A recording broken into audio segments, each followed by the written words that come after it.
দেহৰক্ষীৰ যিটো প্ৰসংগ কালি মই মাজুলীৰ পৰা আহি থাকোঁতে মই মৰাণ পাওঁতে মোৰ এটা ফোন আহিছিলে কৈছিলে যে আপোনাক দেহৰক্ষী প্ৰদান কৰা হৈছে। তাৰপৰা মই শিৱসাগৰ পালোহি, ঘৰ পালোহি। তেতিয়া মই সন্মানেৰে দুইজন দেহৰক্ষীক মই ঘৰলৈ যাবলৈ ক'লোঁ। মোক দেহৰক্ষীৰ প্ৰয়োজনীয়তা নাই বুলি ক'লে।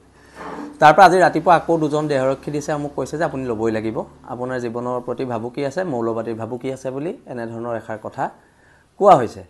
এতিয়া কথাটো হৈছে কি, দেশ জাতিৰ বাবে শ্বহীদ হ'বলৈ মই সাজু আছোঁ।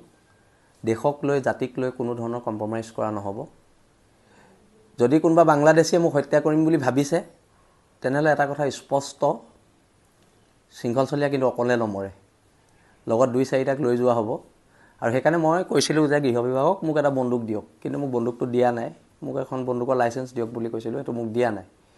আৰু এটা কথা, যিটো ৰঙৰ গুলীয়ে মোৰ বুকু সোমাব সেইটো ৰং অসমত নাথাকিব, সেইটো কথা একদম স্পষ্টকৈ কৈ দিয়া হৈছে।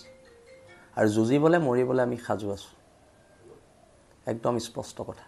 আৰু অনাগত দিনত খিলঞ্জীয়া মানুহৰ, হিন্দু মুছলমানৰ ঊৰ্ধত গৈ খিলঞ্জীয়া মানুহৰ অধিকাৰ ৰক্ষাৰ যুঁজখন আমাৰ চলি যাব। আৰু বীৰ লাচিত সেনাৰ প্ৰত্যেক সৈনিক মোৰ সাহস, অসমৰ খিলঞ্জীয়া জনগণ মোৰ সাহস, আৰু খিলঞ্জীয়া জনগণে মোক নিৰাপত্তা দিব বুলি মই সদায় ভাবোঁ।